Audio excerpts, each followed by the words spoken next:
ओम नमस्ते जी। पुस्तक नाम ब्रह्मचर्य के साधन, लेखक स्वामी ओमानंद जी सरस्वती। 9वां भाग भोजन को हम आपको स्वाध्याय करा रहे हैं, जिसमें आगे विवरण आ रहा है संस्वेदज शाक का।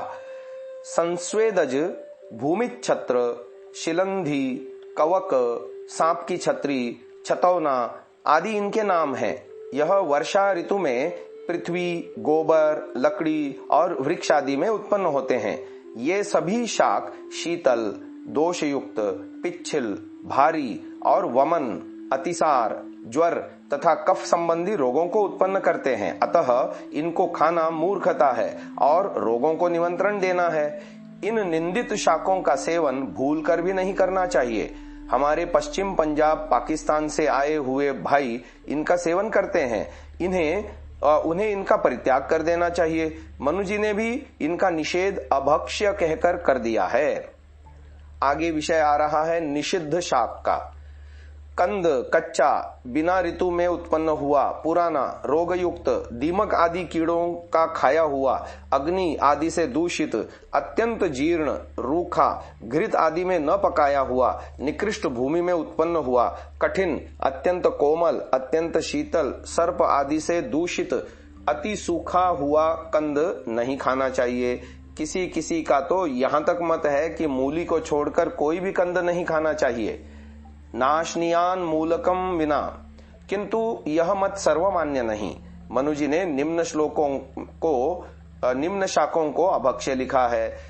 पहला है लहसुन, शलगम, प्याज और सर्प की छतरी को अभक्ष्य बताया है। इसी प्रकार जो अन्न शाकादि, मलमूत्र अथवा दुर्गंध युक्त खाद से उत्पन्न होते हैं, वे कभी भी नहीं खाने चाहिए। ये पदार्थ ब्रह्मचर्य, स्वास्थ्य और बुद्धि आदि के नाश करने वाले होते हैं। अतः अपना कल्याण चाहने वाले विचारशील व्यक्तियों को इनका सेवन भूलकर भी नहीं करना चाहिए, क्योंकि यह तामसिक पदार्थ हैं। आगे शीर्षक है अन्न। अन्नम वही प्राणिनाम प्राणाः के अनुसार अन्न ही प्राण आधार है। क्षुधा की शांति और जीवन निर्वाह के लिए अन्न का सर्वप्रथम स्थान है। नए और पुराने अन्न के भी गुण भिन्न भिन्न होते हैं। नया अन्न अभिष्यंदी, नेत्र रोग यानी आंखों का दुखना आदि और भारी होता है। एक वर्ष तक अन्न नया रहता है, दूसरे वर्ष तक पुराना और गुणकारी होता है। इसके पश्चात अन्न नीरस और गुणहीन होता जाता है। पुराने होने पर सभी अन्न भारीपन को छोड़कर हल्के हो जाते हैं। जो अन्न अधिक गुणकारी और सात्विक हैं, वे ही स्वास्थ्य और ब्रह्मचर्य की दृष्टि से उत्तम हैं। आगे शीर्षक है गेहूं। गेहूं मधुर, स्निग्ध, भारी, अति शीतल, वात पित्त नाशक, कफ कारक, बलदायक, वीर्य तथा आयु को बढ़ाने वाला, संधान कारक, शरीर को स्थिर रखने वाला, वर्ण को सुंदर करने वाला, रुचिकारक, किंचित रेचक और सर्वोत्तम भोजन है। डॉक्टर लोग इसमें ए, बी, जी विटामिन और 75% शक्कर तथा 11% प्रोटीन मानते हैं। अगला है जौ। जौ शीतल, मधुर, कशैला, बलदायक, मेधा, अग्नि और वीर्य को बढ़ाने वाला, स्वर तथा वर्णकारी, अत्यंत वायुकारक, पीनस, श्वास, कास, प्रमेह, त्रिषा, मेद, कंठ तथा त्वचा के रोगों का नाशक है। रक्त और पित्त को शांत करता है। आगे है चावल। चावल शीतल, मधुर, वीर्यवर्धक, बलदायक, पित्तनाशक, कफवर्धक, मेधा के लिए हितकारी और अल्पमल लाने वाले हैं। सांठी चावल मधुर, शीतल, हल्का, मल को बांधने वाला, स्निग्ध, कोमल, त्रिदोष नाशक और ज्वर को नष्ट करता है। यह सबसे उत्तम होता है। आगे है चना। चना शीतल, मधुर, कशैला, रूक्ष, विष्टम्भी, कुष्ठ, कफ, पित्त और वीर्यनाशक है तथा घी के साथ खाने से त्रिदोषनाशक होता है।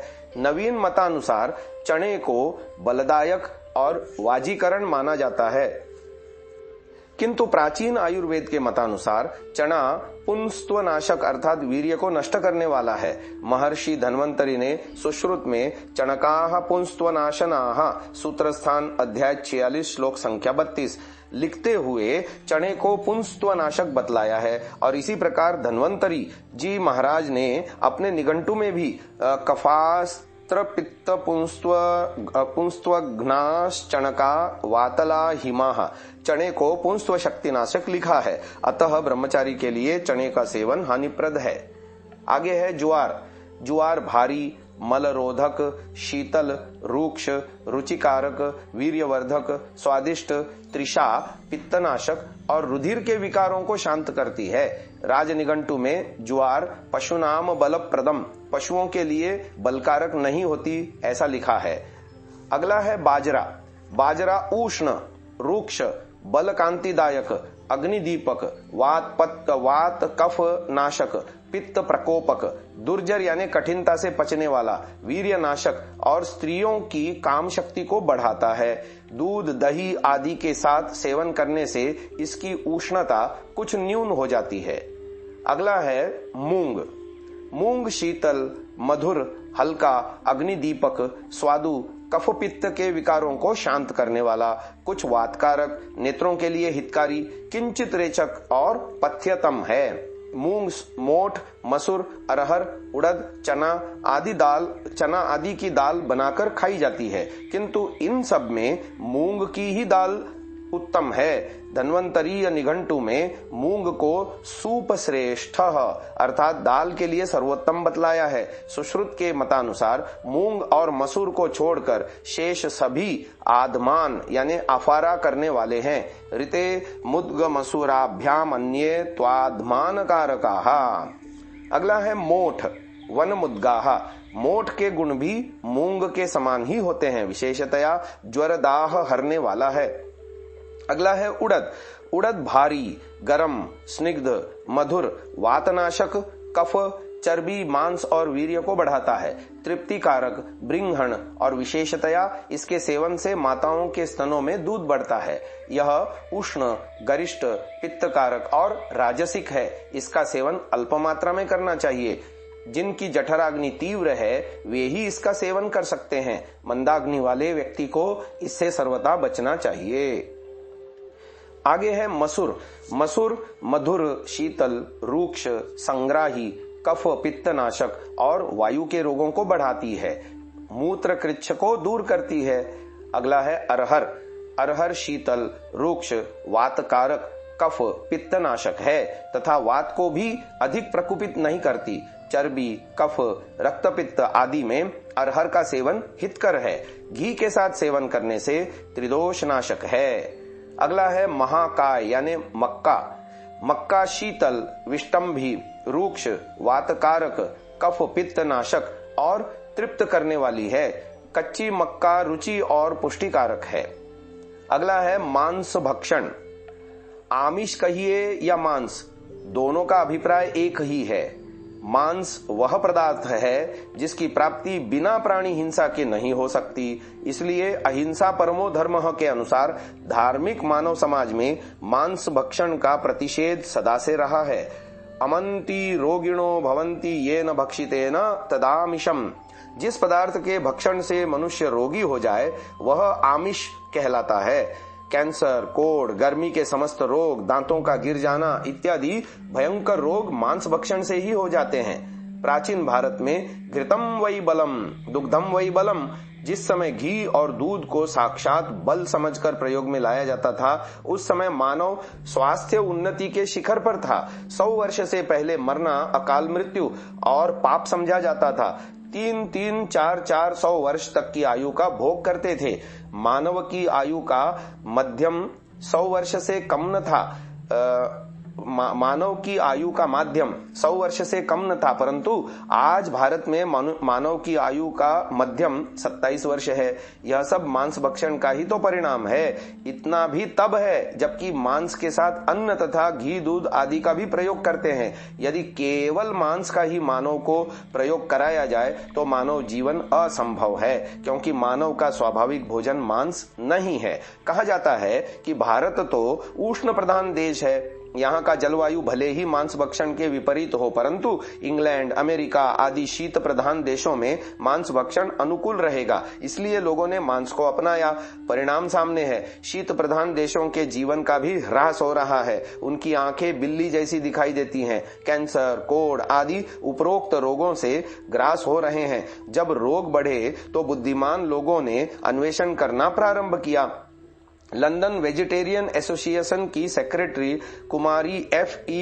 निकलसन ने 10,000 बच्चों को निरामिष भोजन कराया और दूसरी ओर लंदन काउंटी काउंसिल द्वारा एक दूसरे भोजनालय में उतने ही बच्चों को मांस सहित भोजन कराया।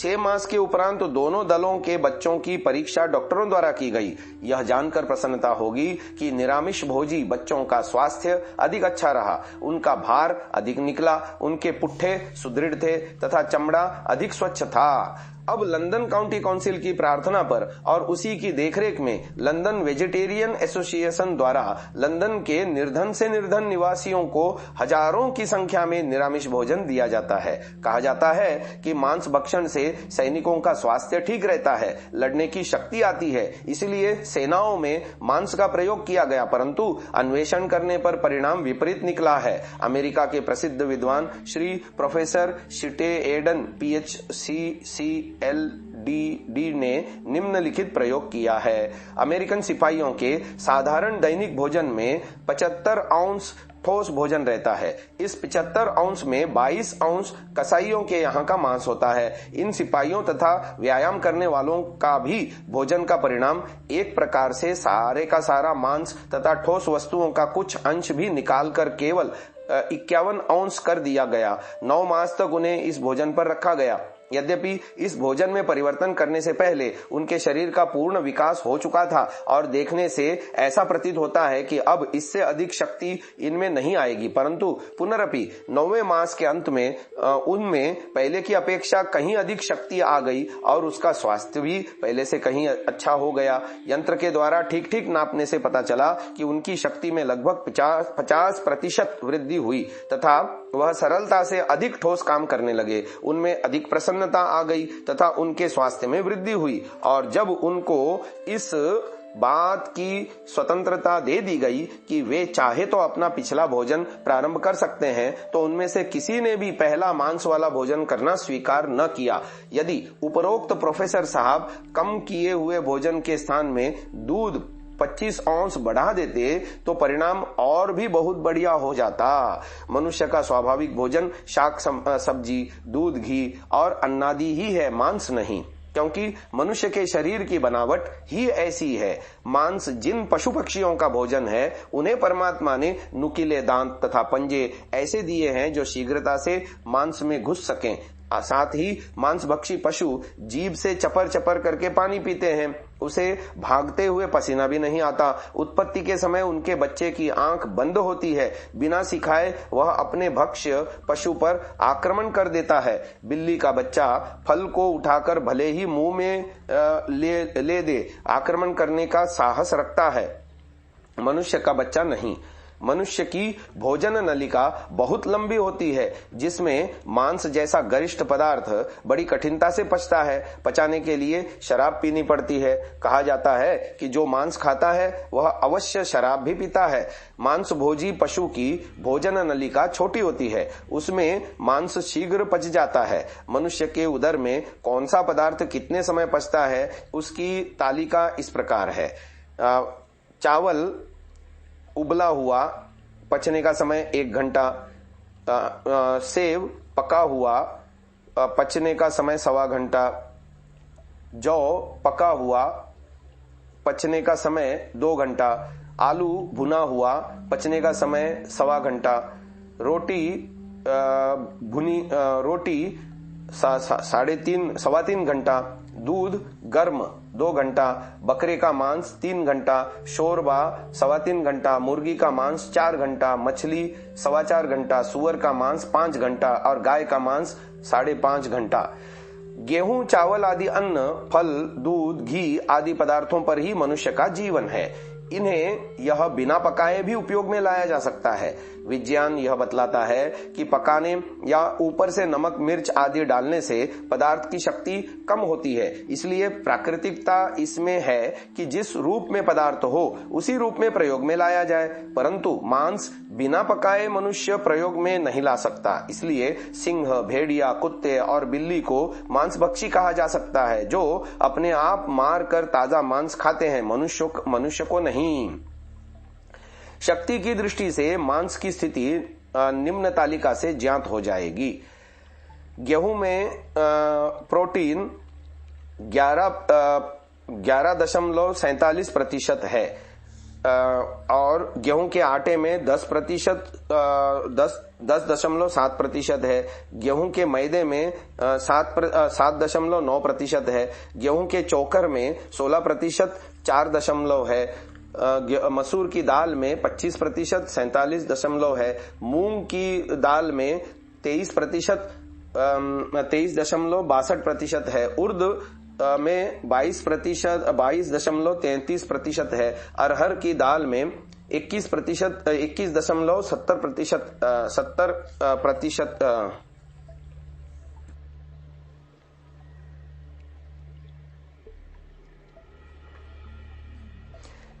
शक्ति की दृष्टि से मांस की स्थिति निम्नलिखित तालिका से ज्ञात हो जाएगी। यह तालिका आपको स्क्रीन पर दिखाई जा रही है, जिसमें गेहूं का आटा, गेहूं का मैदा, गेहूं का चोकर, मसूर की दाल, मूंग, उर्द, अरहर, बादाम, मूंगफली, गाय का दूध, भैंस का दूध, बकरे का मांस, गाय बैल का मांस, मुर्गे का मांस, अंडे की जर्दी आदि को विश्लेषित करके प्रोटीन, चर्बी, कार्बोहाइड्रेट, खनिज एवं जल की मात्रा को दिखाते हुए बताया गया है। आजकल यह युक्ति दी जाती है कि जहां पर मांस के अतिरिक्त कुछ प्राप्त ही न हो सके, वहां फिर क्या किया जाए। रूस का टुंड्रा प्रांत है, वहां कुछ उत्पन्न ही नहीं होता। हिरण को मारकर उसके मांस से ही निर्वाह वहां के लोग करते हैं, परंतु परमात्मा ने जहां मनुष्य को उत्पन्न किया है वहां उसके खाने के लिए खाद्य पहले ही उत्पन्न कर दिया है। टुंड्रा में भी हिरण जब नदी तालाबों में जमी हुई काई से अपना निर्वाह कर सकता है, तो मनुष्य क्यों नहीं कर सकता। आर्य जगत के प्रसिद्ध विद्वान स्वर्गीय पंडित गुरुदत्त एम.ए. एक बार रोगी हो गए। डॉक्टरों ने परामर्श दिया कि यदि गुरुदत्त जी मांस खा लें तो बच सकते हैं। पंडित गुरुदत्त जी ने उत्तर दिया कि यदि मैं मांस खाने पर अमर हो जाऊं, पुनः मरना ही न पड़े, तो विचार कर सकता हूं। डॉक्टर चुप हो गए। अंग्रेजी भाषा के ख्यातनामा साहित्यकार बर्नार्ड शाह ने मांस का परित्याग कर दिया था। वह मांसों वाले सहभोजों में सम्मिलित ही नहीं होते थे। डॉक्टरों ने उनसे कहा कि मांस न खाओगे तो मर जाओगे। उन्होंने कहा, मुझे परीक्षण कर लेने दो, यदि मैं न मरा तो तुम निरामिष भोजी बन जाओगे। बर्नार्ड शाह लगभग 100 वर्ष की आयु के होकर मरे और मरते समय तक स्वस्थ बने रहे। उन्होंने एक बार कहा था, मेरी स्थिति बड़ी गंभीर है, मुझसे कहा जाता है कि गोमांस खाओ, तुम जीवित रहोगे। मैंने अपनी वसीयत लिख दी कि मेरे मरने पर अर्थी के साथ विलाप करती हुई गाड़ियों की आवश्यकता नहीं। मेरे साथ बैल, भेड़ें, गायें, मुर्गे और मछलियां रहेंगी, क्योंकि मैंने अपने साथी प्राणियों को खाने की अपेक्षा मरना अच्छा समझा है। हजरत नूह की किश्ती को छोड़कर यह दृश्य सबसे अधिक उत्तम और महत्वपूर्ण होगा। मांस मनुष्य को रोगी करने वाला अभक्ष्य पदार्थ है। मनुष्य को इससे सदा दूर रहना चाहिए। अगला विषय है अंडा।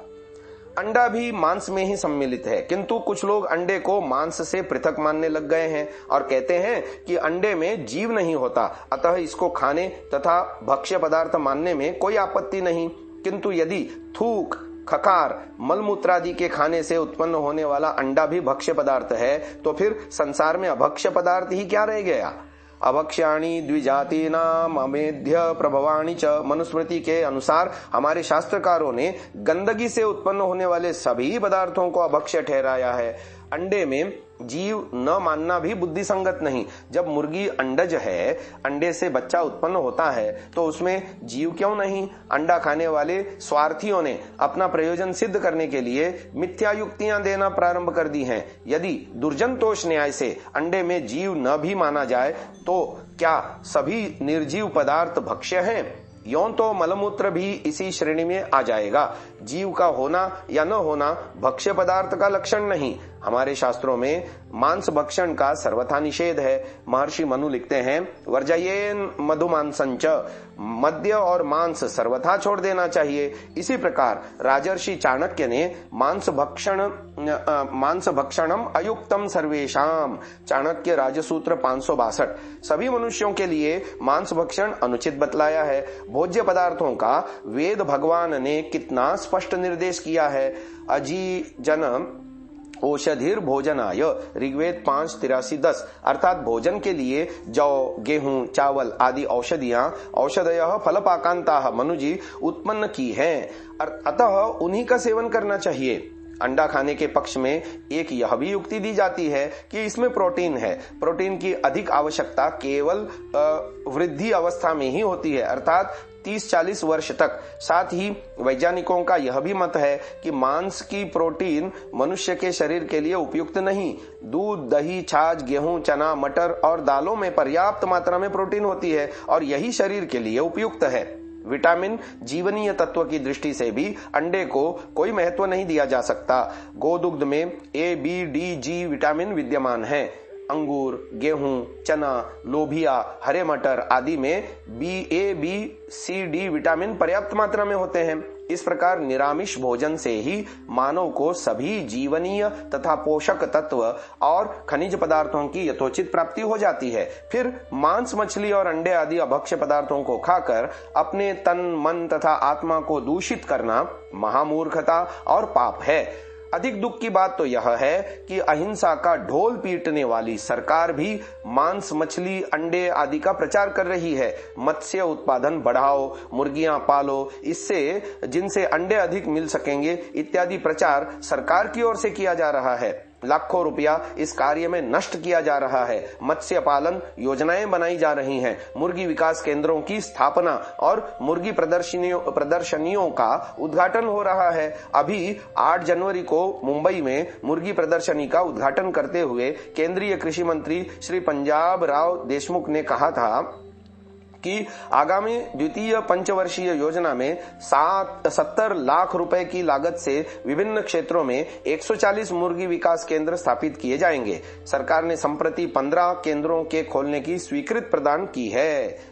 राज्याधिकारियों अथवा जनता के प्रतिनिधियों को चाहिए कि वे इस जघन्य प्रवृत्ति को रोकें। राष्ट्र हित के लिए राज्य को चाहिए कि वह प्रचार के स्थान में इस पर प्रतिबंध लगावे। आशा है अधिकारी महानुभाव इस ओर ध्यान देंगे और खाद्य समस्या को सुलझाने के लिए प्राचीन साधन का उपयोग करेंगे, जिसका उपनिषद में निर्देश है, अन्नम बहु कुर्वीत। आगे विषय आ रहा है मद्यपान। अंग्रेजी सभ्यता ने भारत को मांस भक्षण के साथ साथ दूसरी भयंकर वस्तु प्रदान की है, वह मद्य यानी शराब है। इससे मनुष्य का शरीर, मस्तिष्क और आत्मा तीनों ही बिगड़ जाते हैं। गत महायुद्ध में जहां 1 करोड़ प्राणी युद्ध के द्वारा नष्ट हुए, वहां 1.5 करोड़ महामारी के द्वारा मरे, वहां 2 करोड़ प्राणी शराब के द्वारा नष्ट हुए। प्राचीन भारत में शराब पीने की प्रथा नहीं थी। सृष्टि के आदि से लेकर महाभारत पर्यंत 10, 20, 100, 50 नहीं, लाखों शताब्दियों तक धार्मिक मानव समाज का खानपान अच्छा रहा, जब सात्विक आहार और पान करते थे। परंतु महाभारत के उपरांत वैदिक शिक्षा के अभाव में शराब आदि की प्रथा चली। महात्मा बुद्ध ने शराब के विरोध में लोकमत को उभारा। उन्होंने कहा, वेश्या और सुरापान दोनों ही त्याज्य हैं। वेश्या धन का और सुरा परिवार का हरण करके मनुष्य को ऐसा बना देती है कि उसका मूल्य शून्य जितना भी नहीं रह जाता। मनुष्य समाज के कल्याण के लिए नैतिक तथा सामाजिक दृष्टि से इस अभिशाप का अंत होना ही चाहिए। उन्होंने मनुष्यों को संबोधन करते हुए कहा कि हे मनुष्यों, तुम सिंह के समान सम्मुख जाते हुए भयभीत न होना, यह पराक्रम की परीक्षा है। तुम तलवार के नीचे सिर झुकाने से भयभीत न होना, यह बलिदान की कसौटी है। तुम पर्वत शिखर से तालाब में कूद पड़ने से भयभीत न होना, यह तप की साधना है। तुम दहकती हुई अग्नि ज्वालाओं से विचलित न होना, यह स्वर्ण परीक्षा है। परंतु सुरा देवी से सदैव भयभीत रहना, क्योंकि यह पाप और अनाचारों की जननी है। उन्होंने राजाओं को चेतावनी दी कि जिस राजा के राज्य में सुरा देवी आदर पावेगी, वह राज्य काल वेदी पर नष्ट होगा। वहां न औषधि उपजेगी, न अनाज होगा, न वृद्धि होगी। यह महाहिंसा है। कौटिल्य ने अपने समय में मद्य को बंद करा दिया था और मद्य की दुकानों पर ऋतुओं के अनुकूल भोजन रखवा दिए थे। भोजन पात्रों को सुगंधित फूलों से ढकवा दिया था। जो व्यक्ति उस भोजन को करता था वह मद्य को छोड़ देता था। उस समय सुरापान बंद हो गया था। यह निषेध सैकड़ों वर्षों तक चला। 629 ईस्वी में चीनी यात्री हुआन त्सांग भारत आया और 16 वर्ष तक भारत में रहा। उस समय मद्यपान भारत में नहीं था। यहाँ तक कि औरंगजेब के समय में भी सुरापान न था। प्रसिद्ध फ्रांसीसी डॉक्टर बर्नियर ने, जो औरंगजेब के समय भारत में आया था और पर्याप्त समय तक भारत में ठहरा था, उसने लिखा है कि दिल्ली में शराब की एक भी दुकान न थी। अंग्रेज भारत में आए। ईस्ट इंडिया कंपनी के कर्मचारी शराब पीते थे। कंपनी ने मद्यपान को प्रोत्साहन दिया। दिन प्रतिदिन शराब का प्रचार बढ़ने लगा। ताड़ी के वृक्षों पर टैक्स लगा दिया गया। शराब बनाने और बेचने के लिए ठेके दिए गए जाने लगे, जिससे ठेकेदार शराब का प्रचार करें। कंपनी के इस प्रोत्साहन का भारी प्रभाव पड़ा। इस प्रभाव को देखते हुए एक बार स्वर्गीय केशव चंद्र सेन ने कहा था कि 10 शिक्षित बंगालियों में से 9 छिपकर शराब पीते हैं। सन 1888 ईस्वी में लंदन के हाउस ऑफ कॉमन्स में शराब पर बहस हुई तो मिस्टर केनी ने भारतवर्षियों का पक्ष लेते हुए अंग्रेज सरकार की नीति की तीव्र आलोचना की थी। उन्होंने शराब संबंधी सरकार की दूषित नीतियों के संबंध में कहा था कि यदि सरकार अपनी आय को प्रति 10वें वर्ष दुगनी करने की वर्तमान नीति को स्थिर रखेगी तो भारत 30 वर्ष में पृथ्वी तल पर एक पक्का शराबी देश हो जाएगा। शराब से पाचन शक्ति नष्ट हो जाती है। नीचे से शरीर पीला पड़ने लगता है, परंतु देखने में चेहरा लाल दिखाई देता है। सनक और दिवालियापन यानी पागलपन को लाती है। श्वास और दमे की बीमारी को उत्पन्न करती है। कलेजे, गुर्दे तथा आमाशय और रक्त स्नायुओं को भीतर ही भीतर सुखा देने वाली है। अस्वाभाविक रीति से रोग जंतुओं को शरीर के भीतर प्रविष्ट कर देती है, जिससे शरीर के अवयव और ज्ञान तंतु बिगड़ जाते हैं। निमोनिया, श्वास, तपेदिक, शोष आदि संघातक रोग उत्पन्न होने लगते हैं और पीढ़ियों तक चलते रहते हैं। ऑक्सीजन के प्रचार को रोककर चर्बी को बढ़ाती है। नसों और पुट्ठों की छोटी सेलों को नष्ट करके उनका बढ़ना रोक देती है। यूरोप वाले भी शराब के दुष्परिणामों का अनुभव करने लगे हैं। वहां के अस्पतालों में शराब का औषधि के रूप में अधिकता से प्रयोग होता था। चीर फाड़ के उपरांत प्रायः अस्पतालों में ब्रांडी हृदय की उत्तेजना के लिए प्रयोग में लाई जाती थी, परंतु अब इसका प्रयोग बंद कर दिया है। ऑस्ट्रेलिया में सन 1891 में 1000 पाउंड से अधिक की शराब एक अस्पताल में प्रयोग में लाई गई थी। उसी अस्पताल में सन 1914 ईस्वी में 4 पाउंड मूल्य की शराब प्रयोग में लाई गई। अमेरिका के प्रसिद्ध चिकित्सक तथा मेडिसिन रिसर्च एसोसिएशन के प्रधान श्री डॉक्टर हार्वी बेली ने शराब के विषय में अन्वेषण किया है। उन्होंने एक मत में स्वीकार किया है कि शराब कोई पौष्टिक पदार्थ नहीं है, यह एक निरा विषैला पदार्थ है। इसलिए विस्की और ब्रांडी दोनों ही औषधि की श्रेणी से अलग कर दी गई हैं। प्रसिद्ध डॉक्टर लेथेवे की परिभाषा में जो खाद्य पदार्थ जीवित शरीर की नसों की चेतन शक्ति को नष्ट करता है अथवा जीवन का ह्रास करता है वह विष है। पर्याप्त समय हो गया। ब्रिटेन और भारत के डॉक्टरों ने मिलकर निम्न विज्ञप्ति निकाली थी। पहला, वैज्ञानिक दृष्टि से यह निश्चय हो गया है कि शराब, कोकीन, अफीम तथा अन्य मादक द्रव्य विष हैं। दूसरा, भारत जैसे गर्म देश में इनका थोड़ा भी प्रयोग स्थायी रूप में हानिकारक है। तीसरा, बहुत दशाओं में शराब संतान के लिए हानिकारक है। चौथा, प्लेग, मलेरिया और क्षय को रोकने में शराब व्यर्थ है। पांचवा, यही बात अन्य नशों के संबंध में भी कही जा सकती है। यथा राजा तथा प्रजा के सिद्धांत के अनुसार राजा पर अपने तथा प्रजा के सब प्रकार के रक्षण का उत्तरदायित्व होता है। अलाउद्दीन खिलजी ने जब अपनी अवनति और गिरावट का कारण शराब ही को अनुभव किया तो उसने सबके सामने अपनी शराब से भरी हुई सुराही को भूमि पर फेंक दिया और महल के समस्त मूल्यवान प्याले तथा सुराहियों को सबके सामने लुढ़का दिया और शराब बंदी का नियम लागू कर दिया। पीने वाले को कड़ा दंड दिलवाया। यहाँ तक कि भूमि में गड्ढे खुदवा कर शराब न छोड़ने वालों को गड़वा दिया। परिणाम सामने है, मद्यपान मिट गया था। आज भी हमारी सरकार के कर्मचारी और जनता के प्रतिनिधि, धारा सभाओं तथा लोकसभा के सदस्य यह समझें कि शराब बड़ी बुरी वस्तु है, देश के उत्थान में शराब बाधक है, तो तत्काल शराब बंद हो सकती है। कतिपय प्रांतों ने विचार किया है, वे बधाई के पात्र हैं। शराब संसार के गुरुराज भारत के माथे पर कलंक, रामकृष्ण, दयानंद और गांधी के नाम को धब्बा लगाने वाली है, जिसका जितना भी शीघ्र बहिष्कार हो श्रेयस्कर है। आगे विषय है तंबाकू। तंबाकू के पौधे का वर्णन हमारे प्राचीन ग्रंथों में कहीं नहीं मिलता। कहा जाता है कि तंबाकू पीने की प्रथा पहले चीन में थी, परंतु अनुसंधान करने पर प्रतीत हुआ कि चीन में पहले यह प्रथा नहीं थी। इसलिए भारत ही क्या, समस्त एशिया में तंबाकू का किसी को ज्ञान नहीं था। तंबाकू की खेती सर्वप्रथम अमेरिका में प्रारंभ हुई। सन 1607 ईस्वी में जेम्स टाउन, वर्जीनिया कॉलोनी में तंबाकू बोया गया। 8 वर्ष तक इसका विस्तार किया गया और 13 वर्ष के उपरांत सन 1620 ईस्वी में तंबाकू व्यापार की एक महत्वपूर्ण वस्तु बन गई। उस समय यह अद्भुत सी वस्तु प्रतीत होती थी। व्यापारिक दृष्टि से इसका भारी प्रचार किया गया, समाचार पत्रों में इसका विज्ञापन किया गया, नवीन समाचार पत्र इसके प्रचार के लिए निकाले गए, विक्रय साहित्य बंटवाया गया। परिणाम सामने है, तंबाकू संसार में सर्वत्र फैल गया। तंबाकू का सबसे बड़ा प्रचारक जॉर्ज वॉशिंगटन हिल था। इसने करोड़ों रुपए तंबाकू के विज्ञापन पर स्वाहा कर दिए। सुप्रसिद्ध लेखक माइक गोल्ड ने जॉर्ज वॉशिंगटन हिल के विषय में, इस विलक्षण बुद्धि वाले सिगरेट के पक्षपाती ने अपने देश के लिए 1 लाख झूठ बोले नाम के लेख लिखा है कि जॉर्ज वॉशिंगटन हिल एक मदोन्मत्त अद्भुत लड़का था। सन 1817 ईस्वी में उसने अमेरिका को विश्वास दिलाया और कहा कि देश का स्वास्थ्य, धन और प्रसन्नता केवल सिगरेट व्यवहार और उसी के व्यापार पर निर्भर है। और वह चालाक लड़का अपने इस युक्तिपूर्वक कार्य में बहुत अधिक सफल हुआ, क्योंकि अमेरिका में ही सिगरेट की खपत प्रतिवर्ष 3 अरब रुपए से बढ़कर 300 अरब तक बढ़ गई। इस प्रकार जॉर्ज वॉशिंगटन हिल ने स्त्रियों में भी तंबाकू का भारी प्रचार किया।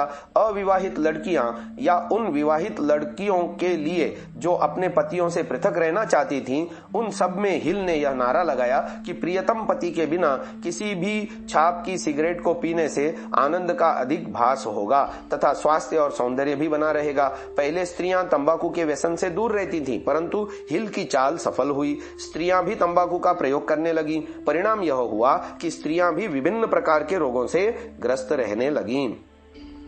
वेफेलो विश्वविद्यालय द्वारा दिए गए डॉक्टरों के एक सहभोज में जॉन्स ही पार्कन्स के Shri doctor William Ren Hoff ने बताया कि स्त्रियों में फुफ्फुस के कैंसर या मरकट के रोग के पीड़ित पर्याप्त रोगियों की वृद्धि हुई है और भविष्य में पर्याप्त दिखाई देती है, क्योंकि इधर इस स्थान में स्त्रियां भी तंबाकू का यथेष्ट व्यवहार करने लग गई हैं। तंबाकू महानशीली वस्तु है। मानव के लिए यह महाहलाहल विष है, परंतु मनुष्य इसकी ओर ध्यान नहीं देता। तंबाकू में nicotine, prussic acid, carbon monoxide, pyridine, ammonia, carbolic acid, सल्फटन, हाइड्रोजन, मिथिलिमाइन, मार्श सगे, निकोलाइन, ल्यूरिडाइन, कोलिडाइन, पारेवोडाइन, कोरिडाइन, रूपिडाइन, वीरोडाइन, पाइरोल, फार्मिक बोल्डिहाइड और फरफरोल, यह 19 प्रकार के विष हैं। इनमें 4-5 तो महाभयंकर विष हैं।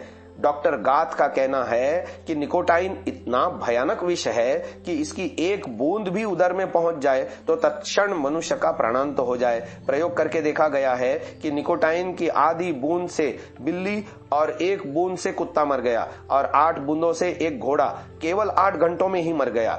मेल्सेंस का कथन है कि 1.25 तोले तंबाकू के धुएं में इतना निकोटाइन है कि जिससे मनुष्य का प्राणांत हो सकता है।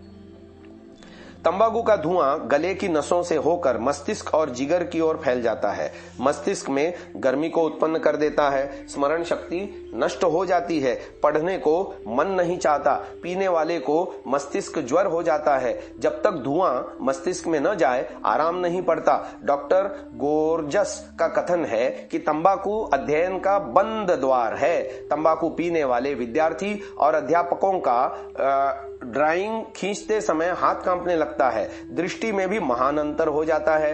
ऐनक चाहे 2 लगा दी जाए परंतु उतना नहीं दिख पाता।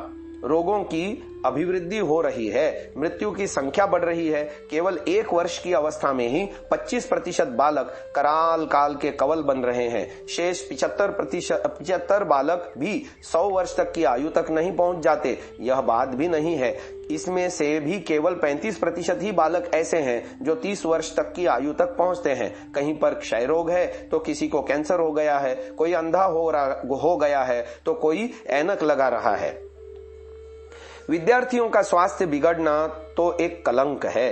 विद्यार्थी जीवन तो मस्ती का जीवन है। प्रथम अवस्था में ही रोगों का शिकार होना मृत्यु को निमंत्रण है। यदि हमारे विद्यार्थी सुख संपन्नता का जीवन व्यतीत करना चाहते हैं, यदि वह भावी भारत की उज्जवलता के प्रतीक बनना चाहते हैं तो तंबाकू से दूर रहें। इसे हलाहल विष समझें। हलाहल विष ही नहीं, उससे भी अधिक घातक, क्योंकि विष तो तत्क्षण प्राण ले लेता है और यह व्यक्ति को सड़ा सड़ा कर मारता है। स्कूल के 400 छात्रों की परीक्षा ली गई, जिनमें 200 छात्र सिगरेट बीड़ी पीने वाले थे और 200 छात्र तंबाकू का सेवन नहीं करते थे। परीक्षा में निम्न परिणाम निकला।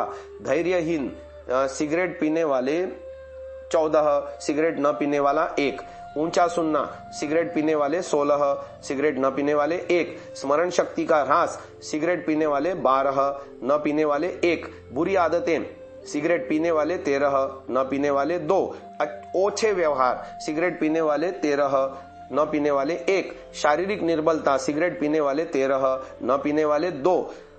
चरित्रहीनता, सिगरेट पीने वाले 14 और सिगरेट न पीने वाले 0। मानसिक दुर्बलता, सिगरेट पीने वाले 15, न पीने वाला 1। गुंडापन, सिगरेट पीने वाले 16, न पीने वाला 0। रात्रिगामी, सिगरेट पीने वाला 1, सिगरेट न पीने वाला 1। वस्त्रों की मलिनता, सिगरेट पीने वाला 12, न पीने वाला 4।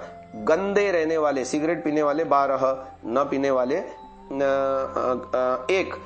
कार्यपरांगमुखता, सिगरेट पीने वाले 10, न पीने वाले 0। निम्न श्रेणी वाले, सिगरेट पीने वाले 28, न पीने वाले 3।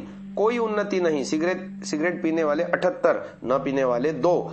अधिक आयु वाले, सिगरेट पीने वाले 18, न पीने वाले 2। असत्यवादी, सिगरेट पीने वाले 9 तथा न पीने वाले 0। कामचोर, सिगरेट पीने वाले 17, न पीने वाले 0। धीरे धीरे बोलने वाले, सिगरेट पीने वाले 18, न पीने वाले 6। इस प्रकार की तालिका से 19 दोषों में सिगरेट पीने वाले छात्रों की भारी संख्या है और न पीने वाले छात्रों की संख्या नगण्य है। यह थोड़ी सी संख्या भी इसलिए समझिए कि इनके माता पिता सिगरेट पीते होंगे। रिचर्डसन का कथन है कि जिनके माता पिता तंबाकू का सेवन करते हैं उनकी संतान अवश्य ही मानसिक और शारीरिक दुर्बलताओं का शिकार होगी। एक प्रतिष्ठित चिकित्सक की सम्मति है कि मैंने आज तक एक भी ऐसा तंबाकू सेवी माता पिता नहीं देखा जिनकी संतान का स्नायु मंडल निर्बल न हो। उनका मस्तिष्क भी दुर्बल होता है। मस्तिष्क में निर्बलता, उसमें विभिन्न प्रकार के रोग, अनिद्रा, आंखों के आगे तिरमिरे से दिखाई देना, अंधापन, हृदय की धड़कन, कार्य में निरुत्साह, आलस्य, मुख दर्द, दांतों का गिरना, अपचन, गठिया का दर्द, गले का रोग, कान में फोड़े आदि रोगों की देन तंबाकू ही है। यकृत, मूत्राशय के रोग विभिन्न प्रकार के होते हैं। फ्रांस के सुप्रसिद्ध डॉक्टर जी सेन ने 9 से 15 वर्ष तक की आयु वाले तंबाकू, सिगरेट, बीड़ी आदि का धूम्रपान करने वाले बालकों का निरीक्षण किया। इन बच्चों का रक्त प्रवाह क्षीण हो चुका था और हृदय का रोग हो चुका था। पाचन शक्ति बिगड़ गई थी और इन्हें अल्कोहल मद्य पीने की इच्छा होती थी। बारी का ज्वर आने लग गया था। रक्त के लाल परमाणु नष्ट हो गए थे। नासिका से रक्त गिरता था। रात्रि को भरपूर निद्रा नहीं आती थी और मुंह का स्वाद बिगड़ जाता था। डॉक्टरों ने इन बच्चों से तंबाकू छुड़ाया और वे केवल 6 मास के उपरांत स्वस्थ हो गए। प्रोफेसर रॉफ ने म्यूनी आयर्स के कैंसर इंस्टीट्यूट में हजारों रोगियों की परीक्षा करके बतलाया कि इनमें बहुत ही बड़ी संख्या में फेफड़े, गले, मुंह और श्वास नली के कैंसर के रोगी 80% तंबाकू का प्रयोग करते थे। तंबाकू का प्रभाव संतान की उत्पत्ति पर भी पड़ता है। परिणाम स्वरूप तंबाकू सेवी पुरुष के वीर्य के संतान उत्पत्ति करने वाले कीटाणु मरे हुए पाए गए हैं। कितने ही विचारशील पुरुषों का अभिमत है कि तंबाकू शराब से अधिक हानिकारक है। अमेरिका के एक प्रसिद्ध विद्वान का कथन है कि यदि शैतान की ओर से घोषित किया जाए कि मानव जाति को जो वस्तु सबसे अधिक हानि पहुंचाती है वह कौन सी है, उसे पारितोषिक दिया जाएगा, तो यह अधिक संभव है कि तंबाकू शराब को हरा दे। जिस पदार्थ को पशु भी न खाए उसका सेवन मनुष्य करे, यह लज्जास्पद है। मानव को विवेक से काम लेना चाहिए। अगला विवेच्य विषय है चाय। तंबाकू के उपरांत यदि किसी वस्तु का अधिक प्रचार हुआ है तो वह पदार्थ चाय ही है। चाय भारत ही क्या, समस्त संसार का उत्तम पेय पदार्थ बना हुआ है। स्टेशनों की दीवारों पर, सार्वजनिक चौराहों पर, अस्पतालों और दुकानों पर, बस, मोटर और ट्रामों पर तथा समाचार पत्रों के पृष्ठों पर चाय भारत का सर्वोत्तम पेय शीर्षक विज्ञापन लिखा रहता है। किसान, मजदूर, राजा, रंक, दुकानदार, स्त्री, पुरुष, बाल, वृद्ध इत्यादि सबको चाय पीने से स्फूर्ति आती है। चाय गर्मी में ठंडक और सर्दी में गर्मी पहुंचाती है, ज्वर को रोकती है, बुढ़ापे को दूर भगाती है, शरीर में नवजीवन का संचार करती है, थकावट भी दूर करती है, मस्तिष्क को ताजा करती है, इत्यादि इत्यादि अनेकों प्रकार की असत्य बातों का प्रचार किया जाता है। लाखों रुपए प्रचार तथा विज्ञापन पर व्यय किए जाते हैं। विक्रय साहित्य बांटा जाता है। गांव गांव, कस्बों और शहरों में ग्रामोफोन पर गाने सुना कर चाय का प्रचार करते हैं। चाय बनाना सिखाते हैं। प्रचार समितियां चाय बनाकर बिना मूल्य के प्याले पिलाती हैं। इसी प्रकार बाजे बजा कर चाय का विज्ञापन किया जाता है। चाय का प्रचार नमूने की चाय बिना मूल्य के देकर चाय पीने के लिए प्रोत्साहित किया जाता है। चाय का वर्णन हमारे प्राचीन साहित्य में कहीं नहीं मिलता है। कहा जाता है कि चाय की जन्मभूमि चीन है। भारत में भी चाय आसाम, बंगाल, बिहार, मद्रास, पंजाब, उत्तर प्रदेश, मैसूर, त्रावणकोर, कोचीन में उत्पन्न होती है। भारत और लंका संसार में 90% चाय का उत्पन्न करने वाले देश हैं। भारत में अंग्रेजों ने ही चाय की उत्पत्ति को प्रोत्साहन दिया। ईस्ट इंडिया कंपनी ने चाय के सारे बागानों को अपने हाथ में ले लिया था। आज भी चाय का धंधा विदेशी पूंजीपतियों के हाथ में है। भारत प्रतिवर्ष 25 करोड़ रुपए की चाय विदेशों, मुख्यतः ब्रिटेन को भेजता है। लगभग 60 करोड़ की जनसंख्या वाले भारत में चाय की कितनी खपत होती होगी, इसका अनुमान ही लगाया जा सकता है। ईस्ट इंडिया कंपनी ने लगभग चाय सन 1964 ईस्वी में इंग्लैंड के तत्कालीन सम्राट चार्ल्स द्वितीय को भेंट की थी। महारानी कैथरीन को यह चाय बहुत ही पसंद आई। परिणाम स्वरूप इंग्लैंड में इसका शीघ्र ही प्रचार हो गया। चीन में चाय का प्रचार बहुत पहले से था, परंतु यूरोप में इसका प्रचार 17वीं और 18वीं शताब्दी में हुआ। तदुपरांत इसका प्रचार बढ़ता ही जाता है। विज्ञापन के युग में अभी और भी इसका प्रचार बढ़ेगा। भारत के ग्रामों में भी चाय दूध के स्थान पर स्वागत समारोह पर दी जाने लगी है। सहभोजों और सहपान के स्थान पर टी पार्टी नाम लोक विख्यात हो चला है। दुग्धम वही बलम, दूध ही बल है पर विश्वास करने वाला भारतीय व्यक्ति चाय के पीछे दौड़ा जा रहा है। वास्तव में दूध के अभाव में ही चाय ने सिर उभारा है।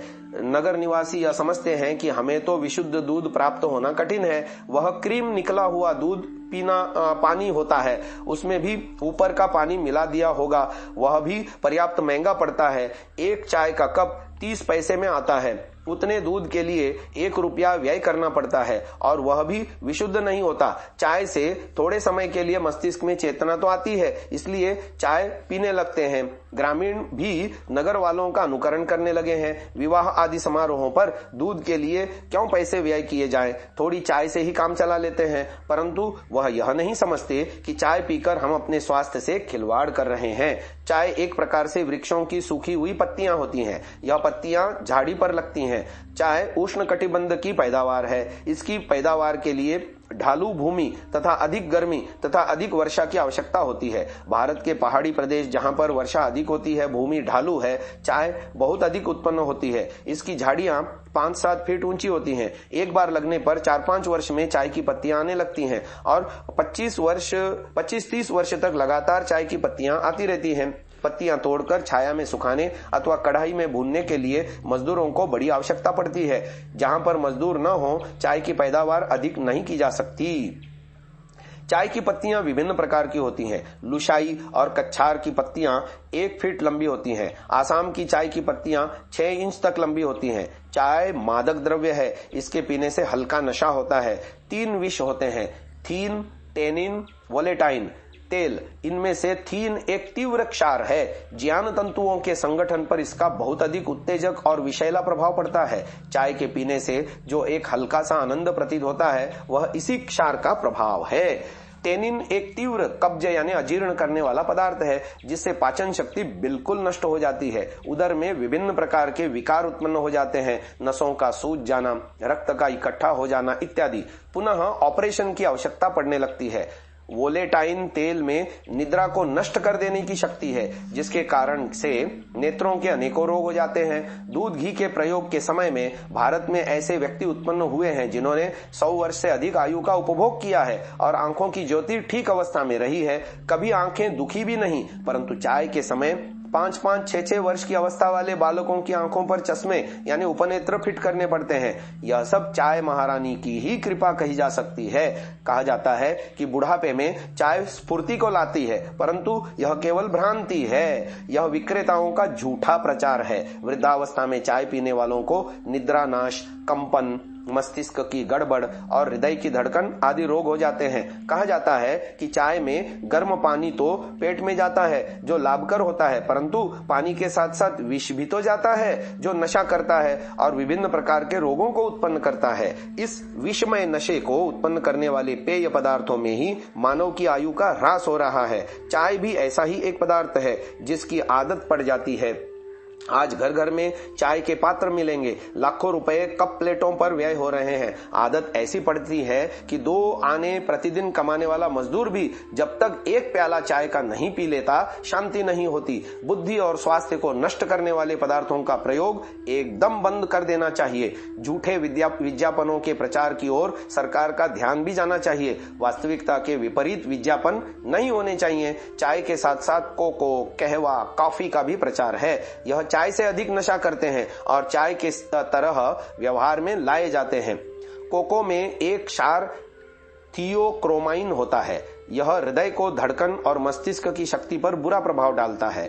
कहवे में काफिन नामक एक विष और अधिक होता है जो 75% होता है। यह कड़वा विष है। यह हृदय गति को सुस्त कर देता है। राष्ट्रपिता महात्मा गांधी के शब्दों में, यह पदार्थ राष्ट्र को डुबोने के लिए काफी उद्योग कर रहा है। इतने हजारों स्त्री पुरुष की भूख उड़ा दी है। यह गरीबों का फालतू खर्च है। आगे विषय है अफीम, गांजा, सुल्फा आदि। अफीम भी एक मादक द्रव्य है।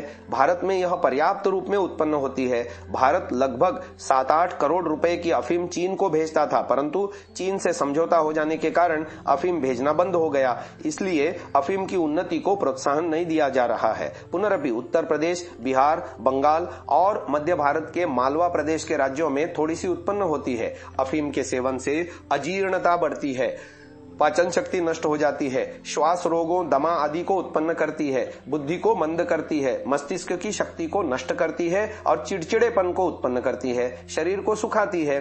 तंबाकू का सेवन बुरा है, परंतु मनुष्य उसे छोड़ना चाहे तो छोड़ सकता है, परंतु अफीम छोड़ना बड़ा कठिन है। साधारण और सरल काम नहीं है। अफीम खाने की आदत पड़ जाने पर बुरी दशा हो जाती है। जब तक अफीम न मिल जाए तब तक संसार में कुछ नहीं सुहाता।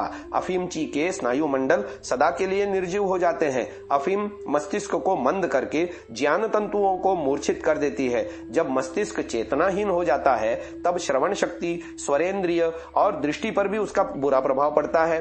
यदि कोई व्यक्ति 3 माशा अफीम प्रतिदिन खाता हो और उसे 3 माशा के स्थान पर 2 माशा अफीम दे दी जाए और वह और 1 माशा या 1 माशे से अधिक लेने के लिए छटपटाएगा। यदि 4 माशा अफीम दे दी जाए तो बड़े चाव से खा जाएगा। हाँ, यदि बिल्कुल ही बंद कर दी जाए, 1 माशा भी न दी जाए तो हताश होगा और बेचैन हो जाएगा। यह कहा जाता है कि अफीम बच्चों को शक्ति प्रदान करती है, युवकों को नष्ट करती है और बुढ़ों को सहारा देती है, परंतु यह सब बातें बुद्धि से परे की हैं। अधिकतर स्त्रियां जो खेतों या कारखानों में काम करती हैं, वे अपने बच्चों को अफीम देकर सुला देती हैं। अफीम के नशे से बच्चा 2-4 घंटे तक चुपचाप पड़ा रहता है, परंतु परिणाम बड़ा घातक होता है। अधिकतर बच्चों के जिगर खराब हो जाते हैं, बच्चे सूख जाते हैं और वह विभिन्न रोगों के कारण अकाल में ही कराल काल में कवल बन जाते हैं। उपरोक्त बड़ी भयानक बुरी प्रथा है। बुद्धिमती स्त्रियों को इससे दूर रहना चाहिए। यह ठीक है कि किन्हीं रोगों में अफीम औषध का काम देती है, बढ़ते हुए संघातक लक्षणों को रोकती है, विशेषकर दर्द की वेदना को दूर करने में सहायक वस्तु है। पूर्वीय देशों में अफीम का प्रचार बढ़ने का कारण पश्चिमी देशों के व्यापारी ही हैं। इन्होंने पूर्वीय देशों में अफीम आदि मादक द्रव्यों का व्यवसाय करके इनके महत्व को बढ़ा दिया है। पुनरपि अफीम की अधिक बढ़ोतरी का कारण अफीमचियों का संघ ही है। अफीमची लोग परस्पर इसका प्रचार करते हैं। अफीम की आदत नहीं छूटती, यह बात तो नहीं है। कोई छोड़ना चाहे तो छोड़ सकता है, परंतु अफीम छोड़ने के लिए बड़ी भारी मानसिक शक्ति की आवश्यकता है। अफीमची किसी बात को निश्चय पूर्वक नहीं कह सकता, उसकी शक्ति नष्ट हो जाती है। ब्रिटिश सरकार यदि अपनी सेना में किसी को अफीम का सेवन करते देख भी लेती थी तो उसे तत्काल नौकरी से हटा देती थी, क्योंकि उसकी सेवा संदिग्ध समझी जाती थी। अफीम के साथ ही साथ गांजा, सुल्फा आदि भी नशा उत्पन्न करने वाले पदार्थ हैं। इन सब से दूर रहना चाहिए। यह सब मनुष्य के लिए अभक्ष्य और अपेय पदार्थ हैं। आगे बात आती है मीठा और मिठाई। ईख की खेती भारत में प्राचीन काल से चली आई है।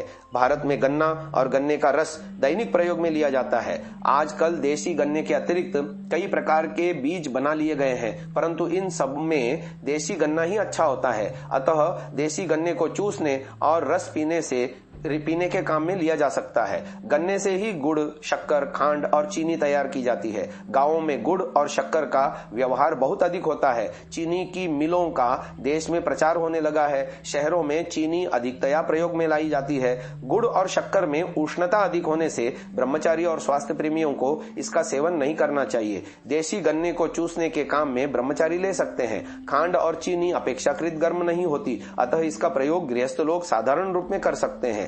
इनसे भी अच्छा मीठा मिश्री का होता है। चाहे किसी भी प्रकार का मीठा हो, बहुत थोड़ी मात्रा में भोजन के रूप में ग्रहण करना चाहिए। मीठे का प्रयोग करने से पेट और दांतों की अनेक प्रकार की बीमारियां उत्पन्न हो जाती हैं। इनका प्रभाव तात्कालिक मालूम नहीं होता, परंतु अधिक आयु में स्पष्ट प्रतीत होता है। 50 वर्षीय आयु के ऊपर गुड़ और शक्कर का प्रयोग साधारण रूप में किया जा सकता है। जिन पदार्थों के खाने से उष्णता उत्पन्न होवे, उन पदार्थों का ग्रहण ब्रह्मचारी लोग भूलकर भी न करें। बाजारों में अनेक प्रकार की मिठाइयां तैयार की जाती हैं, जो कि स्वास्थ्य के लिए अत्यंत हानिकारक होती हैं। राह चलते लोग मिठाइयों की सजी हुई दुकानों को देखकर खरीदते और खा लेते हैं, परंतु इसका कुपरिणाम रोगों के रूप में भोगना पड़ता है। गृहस्थ लोग विवाह, संस्कार आदि विशेष अवसरों पर घरों में भी मिठाइयां तैयार करवाते और खाते हैं। यद्यपि बाजारू मिठाई से वह मिठाई शुद्ध और अच्छी होती है, परंतु इसका प्रयोग भी अल्प मात्रा में ही करना चाहिए। खमीर उठाकर जो मिठाई बनाई जाती है, उसका खाना तो स्वास्थ्य को नष्ट करना ही है समझो।